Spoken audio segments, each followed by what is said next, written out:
Broadcasting Region 1. Region 1. This is BBS. Bicol Broadcasting Systems Incorporated. DWLV 91.9 MHz. Your news and music stations. BBS. Basta Bareta. Sigurado.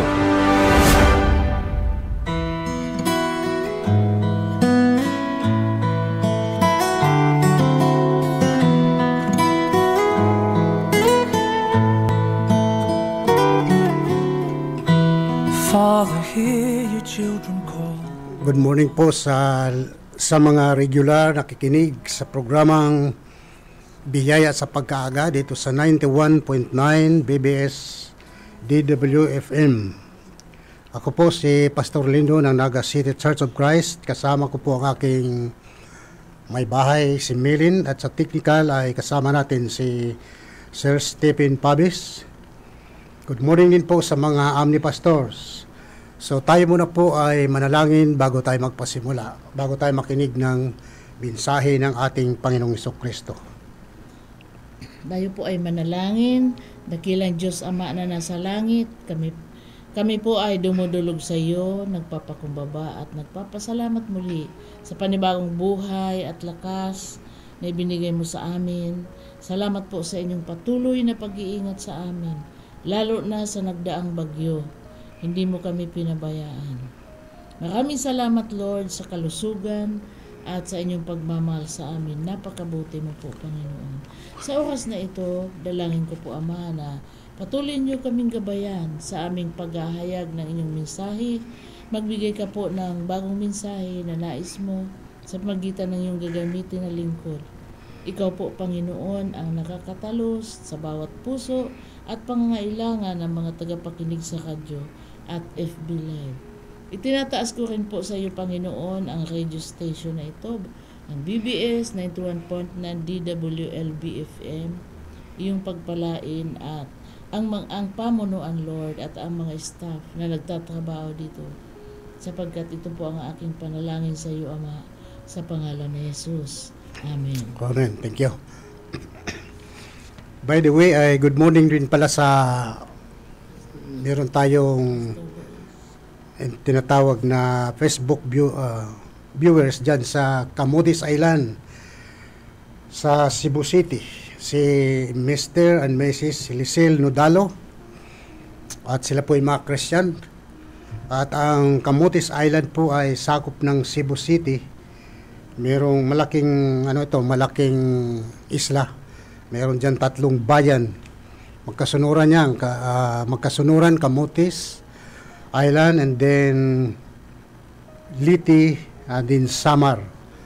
So yun po ay nakikinig sila sa atin ngayon, kaya good morning po sa inyo dyan. Sa susunod pwede kayong mag-invite ng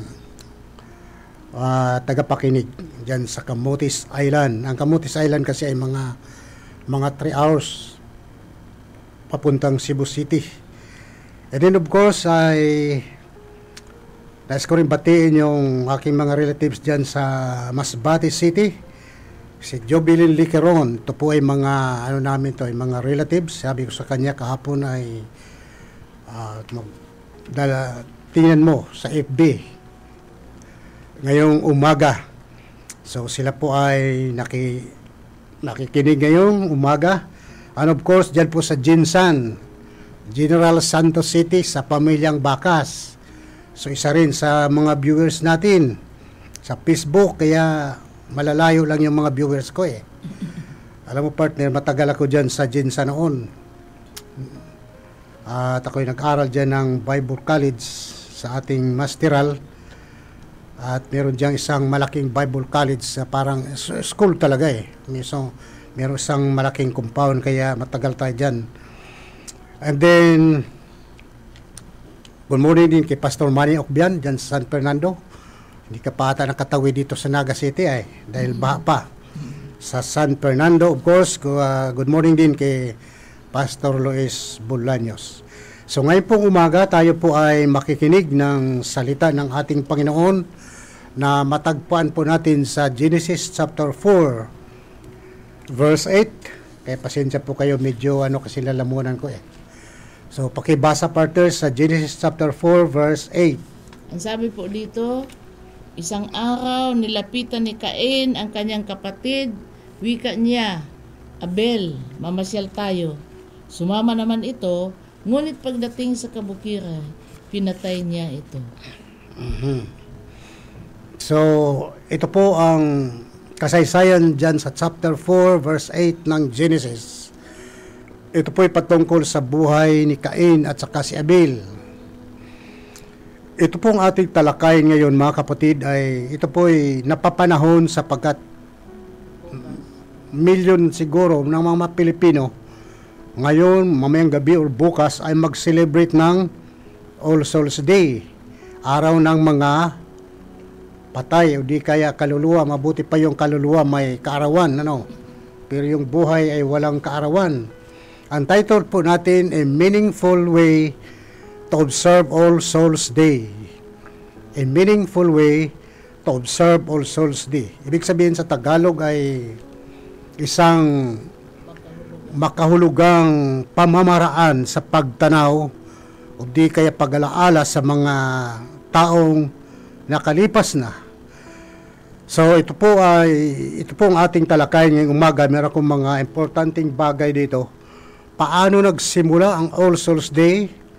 Paano nagsimula at sino po ang nagpasimula ng tinatawag nating All Souls Day? Ito ba ay November 1 ba talaga o November 2? So ito po ay talakay natin mamaya, madaan natin ito. Ang unang bagay po, unang bahagi ng ating pag-aralan ay number 1 is date is a major theme of the Bible. Ang kamatayan ay isa din sa pinaka-major na pinag-usapan tungkol sa dito sa Bible sapagkat lahat ng mga namatay noon ay naka-record sa Bible. Yung mga propita nang namatay naka-record sa Bible, lahat po, kahit na yung mga apostles, mga patriarka. Ibig sabihin ng patriarka, sila yung mga powerful, na sila yung mga taong may mga kapangyarihan. Namatay sila at naka-record din sa Bible. Of course, dito po si Abel at saka si Cain. Si Cain po ay isa sa panganay sa magkapatid. Pangalawa si Abel. At si Cain ay ayon sa kasaysayan, si Cain ay isang farmers, magsasaka. Siya ay magbubukid. So pag sinabing magbubukid ay talagang nagtatrabaho sa farm. Si Abel naman ay tinatawag na nag-alaga ng mga aso. Ang tawag diyan, mga tupa. Nag-alaga si Abel ng mga tupa. Isang beses ay tinatawag po ni Cain si Abel na pupunta sila sa bukid. At yun pala ay may masama siyang balak ay kanyang pinatay. Ang word na Cain po ay galing po sa Hebrew word ay tinatawag itong acquired. So acquired, ibig sabihin remind us. Sa buhay ni Cain, it reminds us that life is short. Ang buhay ay maiksi. Maiksi. Sorry ha. Si Cain ay acquired. It reminds that life comes from God. So, baliktad kaya sorry. Ang buhay ay sa kay Cain, ibig sabihin acquired, ibig sabihin nagpaalaala sa atin na ang buhay ay galing sa Panginoong Hesus. Din si Abel naman ay sa Hebrew word ay tinatawag itong vret o di kaya hininga o di kaya vanity. Remind us that life is short. So, pareho yung dalawa, Sa buhay ni Cain, ito po ay nagpaalaala sa atin, ang buhay ay galing sa Panginoon, wala nang iba. Din si Abel naman ay nagpaalaala sa atin ng buhay ay maiksi lamang. So makita po natin dito na sa ganong sitwasyon, bakit pinatay ni Cain si Abel? Diba? Una, maraming nagsasabi si Abel daw pinatay ni Cain sapagkat totoo yun na kapwa sila naghandog sa Panginoon.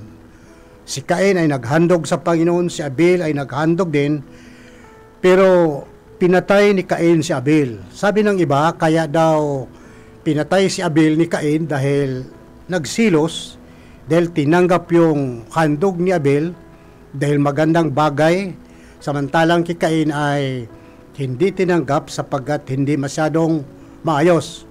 Pwede rin yun mga kapatid, but the main reason, isa sa pinaka major reason kung bakit si Abel ay pinatay ni Cain sapagkat si Cain ay nakaranas ng depression sa buhay, kaya nagresulta sa kagadanan ni Abel.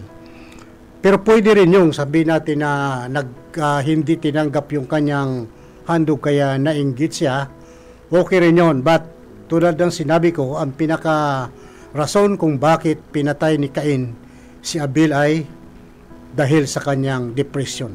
Kaya minsan mahirap din sa taong punong-puno ka ng depression. Katulad ngayong panahon na ang Naga City, entire Bicol region ay nakaranas ng baha. And then maraming mga taong na-depress. Yung mga diyan nga sa burong-burungan, yung makaibigan natin, ilang araw silang nandyan sa bubungan ng kanilang bahay. So marami mga tao pong nakaranas ng depression na kinakailangan ang tinatawag na counseling. Siguro wala lang nag-counsel noon kay Cain, kaya nangyari, umantong sa sa kamatayan ni Abel. So, yun po ay pinakita rito ang tinatawag kagadanan, tulad ng sinabi ko na death is the major theme of the Bible. Kaya minsan yung kadanan ay kamatayan. Na-depress siya si Cain sapagkat sa dami ng kanyang inasikaso sa kanyang farm. Anyway, mga kapatid, mahaba ito mahabang kasaysayan. Siguro pwede talakayin yan sa mga susunod. Pero yan lang muna sapagkat ang ating pag-usapan, a meaningful way to observe All Souls Day. Kaya makita natin dito yung kamatayan ng mga apostol, mga propeta ay namatay, of course yung kamatayan ni Jesus Christ. Yon. Parang mga tao din ay nag-celebrate ng kamatayan ni Jesus Christ tuwing mahal na araw. Wala lang permanenteng pizza. Hindi katulad sa celebration ng All Souls Day, may pizza. May date na ay November 1 hanggang November 2. Din pangalaw po sa New Testament date of the believers. Dito po sa New Testament, ang kamatayan ng mga believers, ito po ay tinatawag ay Day of Remembrance. Tinatawag po natin na araw ng pag-alaala. Unang dapat nating alalahanin, yung kamatayan ni Kristo Jesus. Ang kamatayan ni Kristo Jesus ay dapat nating alalahanin sapagkat dito po sumisentro ang buong kasaysayan ng kaligtasan. Yung mga propeta, yung mga apostol namatay, pero hindi doon nakasentro ang kasaysayan lang yun. Pero dito po ay nakasentro, ang kamatayan ni Kristo ay nakasentro ang buong kasaysayan ng kaligtasan. So Christ's death is a blessing to all.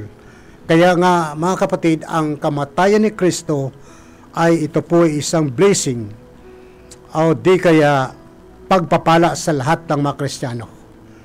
Dahil naniniwala tayo na si Kristo ay namatay at muling nabuhay, and then hindi na siya muling namatay. Buhay na siya magpakailan paman. The death of the believers in history. Ang kamatayan ng mga believers ng mananampalataya ayon sa kasaysayan mga kapatid, ito po ay sineselebrate ng May 1, hindi May 2. Hindi November 1, but noong unang panahon ay May 1 sineselebrate ang All Souls Day. So the first century Christian martyr, walang iba kundi si Stephen. Hindi si Stephen Pabis, ha? Si Stephen, siya po ang unang sa first century. Dahil si Abel at saka si before before Christ yun. Pero ito si Stephen, sa panahon na ni Kristo itong pinatay. Then pangatlo po yung death, celebration, and change. So tulad ng sinabi ko, sa New Testament, ang kamatayan ng mga mananampalataya ay tinatawag natin na Day of Remembrance, pag-alaala, tulad ng buhay ni Kristo, kamatayan ni Kristo, ay isa sa pinakamahalaga sa lahat ng bagay. Then dito po sa pangatlo, yung death, celebration, and change.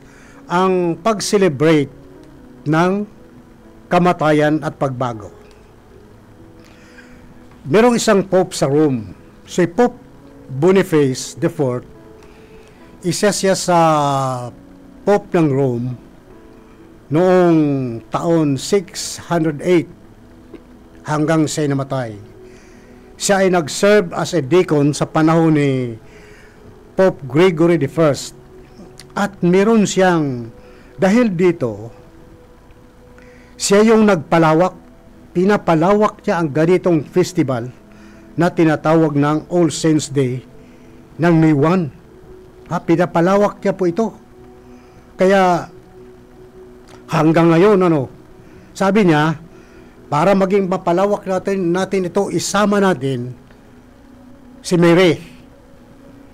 Isama natin si Mary sa pagiging malawak ng celebration na ito. Isama natin si Mary at saka yung lahat ng mga kaluluwang namatay. Kaya ang sabi niya, ito po ay dapat isama sapagkat mahalaga ito. Yung kaluluwa na dapat i-celebrate. Doon noong AD 300, nagsimula po ang Prayer of the Dead. Noong taong AD, ibig sabihin ng AD, after the death of Christ, buhay na si Kristo noon, ito po ay nagsimula na ang tinatawag Prayer of the Dead. Yung sinasabing ipanalangin yung mga namatay na, yung espiritu ng mga namatay na.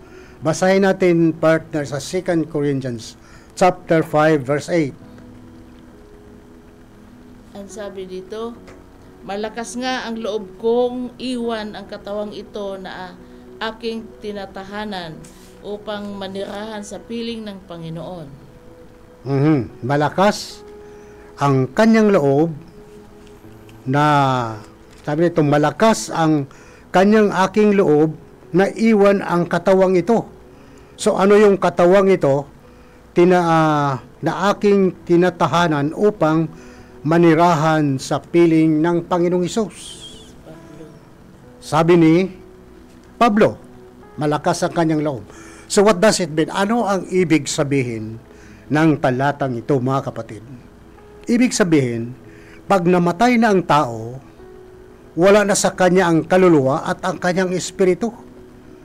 So kaya yung prayer of the dead, paano mo maipanalangin yung taong patay na wala na sa kanya ang kaluluwa at ang kanyang espiritu?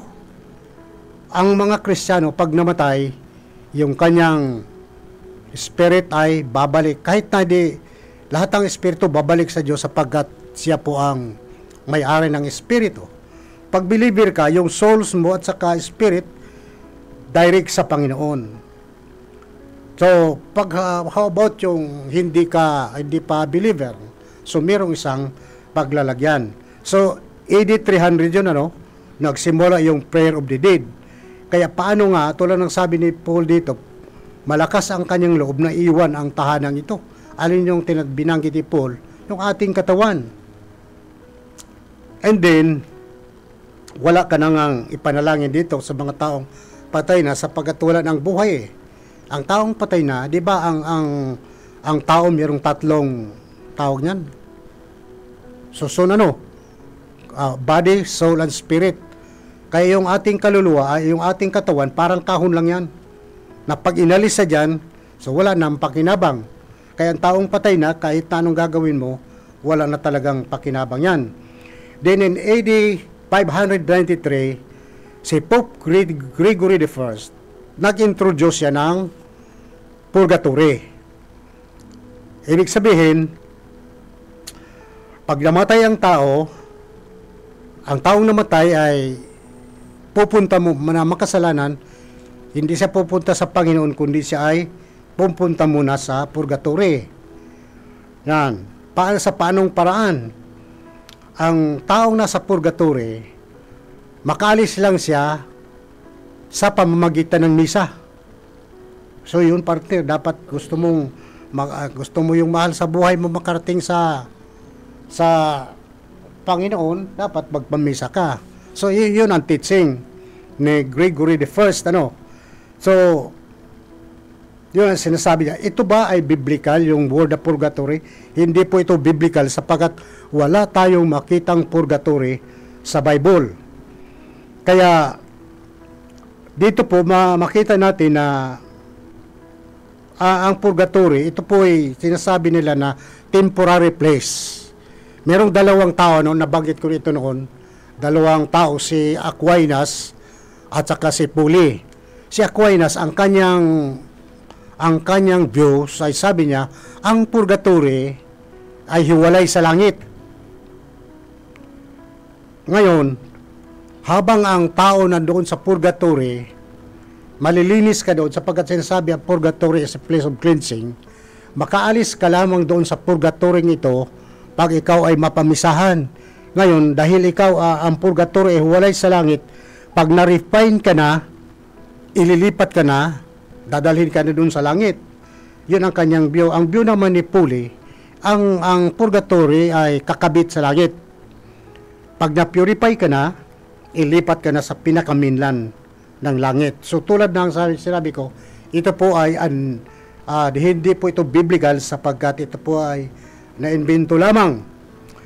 Then si Pope Gregory III noong 731 and 741 changed the date to November 1. So ang nagbago, dati-dati ang celebration noon ng All Souls Day ay May 1, pero pagdating ni Pope Gregory III ay binago niya ito na tinatawag ng hindi na May 1 kundi November 1. So ito na yung ginagawa natin ngayon ng ating mga kababayan. Pinapalawak, hanggang ngayon po ay pinapalawak ang celebration na ito. Alam nyo, partner, sa amin sa Masbate noon, Bisaya, although wala naman silang usong-uso doon na kapag ganitong panahon, halimbawa ganitong panahon, usong-uso yung kainan. May nagkakatay ng baboy, kung ano-ano, dahil sabi nila All Souls Day, pero hindi naman sila celebrate ng basta yun lang ang kultura nila. Hindi naman sila gumagawa ng ano paman, basta yun lang, yun ang kultura doon. So dito ngayon mga kapatid, pinapalawak ang celebration hanggang sa atin ngayon. Anong tawag ngayon sa atin? Holy Evening. Anong sinasabing Holy Evening ay banal na gabi, pinapabanal. Halloween evening. Pag sinabing Halloween, di ba minsan sinasabi, meron yan celebration dyan, Halloween evening. Iba't ibang klaseng maskara ang ipinapakita na nakakatakot. Para bagang ngayon pa lang, ipinapakita na nila na ang kamatayan pala ay pinakapangit. Pangit tingnan sapagkat nagbabase sila sa tinatawag ng mga maskara. Pero sa mga Kristiyano, ang kamatayan po ay hindi nakakatakot. Sa mga taong nakakilala sa Panginoon, ang kamatayan ay isang kagalakan sa Panginoon sa pagkatapos na ang paglalakbay mo sa mundo. So, isang tagumpay ang kamatayan ng mga Kristiyano. So, tama ba na i-celebrate natin ito? So, anyway, kultura natin yun ng mga Pilipino na dadalawin yung mahal mo sa buhay, sa sementeryo. Ako nga, nagpapalinis na doon sa nilibingan ng aking nanay. So, normal naman yon sa ating lahat. Pero, itong ipanalangin mo yung na sementeryo para mabuhay, wala na. Wala na yon.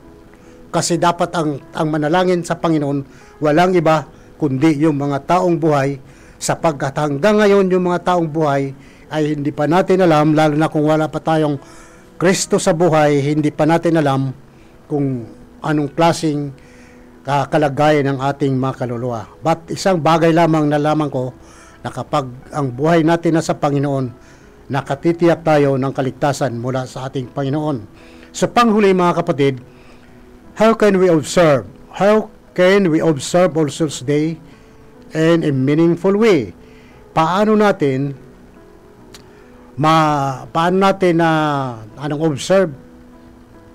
ma-observeran ang All Souls Day in a meaningful way? Tingnan natin sa mga Kristiyano ito tingnan natin sa Acts 9:36. Acts 9. Ang sabi dito, sa Hopi naman may isang alagad na babae, ang pangalan ay Tabita sa Grego. Ang kanyang pangalan ay Dorcas, na ang ibig sabihin usa. Ginugol niya ang kanyang panahon sa paggawa ng mabuti at pagkakawanggawa.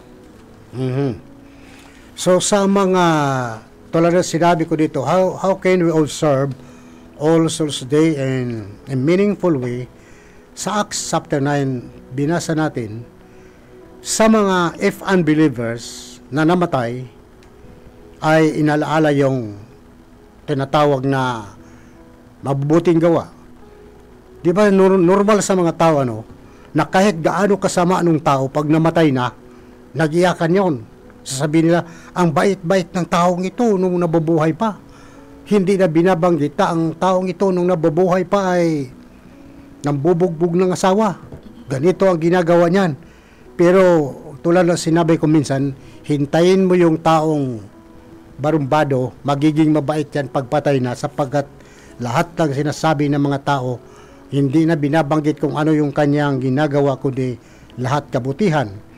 Sa mga believers naman, tulad ng sinabi rito sa Acts, ay alalahanin natin, maging example sa atin, ang buhay ni Dorcas. Anong ginagawa ni Dorcas? Ginugol niya ang kanyang panahon sa paggawa ng mabuti.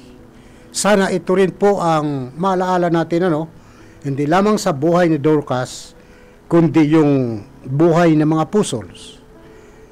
Remember the apostles. Sila po ay ginugugol ang kanilang buhay para sa paglilingkod sa Panginoong Jesucristo. Dahil sila po ay namuhay ng may kabanalan, i-apply din natin yung kanilang holiness ay dapat i-apply din natin sa ating buhay. Sa ngayong panahon, hindi sa pamagitan ng commercialism and false religion, especially prayer for the dead. Alam mo ngayon, yung mga nang tawag dyan, Halloween evening, parang ginagawa ng commercial ginagawa ng negosyo. At sa ganitong paraan, mga kapatid, dapat mag-ingat tayo, sapagkat sa ganitong paraan natin, hindi ba natin alam, yun po ay isa sa parang sineselebrate natin si Satanas. Tuwang-tuwa niya si Satanas. Minsan may nakita akong mga Kristiyano na yung kanilang anak ay pinapasuot pa ng mga pangit na maskara. Huwag nating turuan ang ating mga anak na gano'n na lang. Dapat ipamulat natin sa ating mga anak na ang kamatayan para sa mga Kristiyano ay masayang bagay, sapagkat tayo po'y nasa Panginoon. So ibig sabihin mga kapatid, panghuli sabihin ko sa inyo, yung prayer for the dead, wala yon sa Bible. Yun po ay sariling doktrina ng mga tao. Tayo po ay manalangin. Aming Diyos, salamat po ngayong umaga sa privilege ito na ipinagkaloob mo sa bawat sa amin. Salamat po Diyos sapagkat tunay po na ikaw po ang nanguna sa amin. Pagpalay mo po Diyos ang mga tao sa aming kapaligiran na sila po'y nakaranas ng depression, nakaranas sila ng baha sa nakalipas na bagyo dakilang Panginoon. Tulungan mo po sila, i-comfort mo kanilang mga buhay, Panginoon. Ang mga may sakit, dakilang Panginoon, pagalingin mo po. Ang may mga problema, tulungan mo sila dakilang Panginoon, magkaroon sila ng peace of mind. Pagpalain mo rin po ang radio station ito dakilang Panginoon, bagay ang mga staff na nagtatrabaho, dakilang Panginoon, tulungan mo po sila.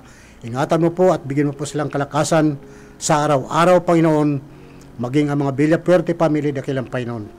Nadalain ko rin po na pagpalain po kami sa oras ito. Ito pong aking dalangin sa pangalan ni Jesus.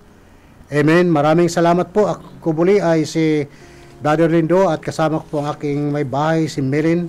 Sa technical ay si Sir Stephen Pabis. Susunod na po ang programang Kakampi Network News ni Sir John Bernas. God bless and good morning to all. Thank you.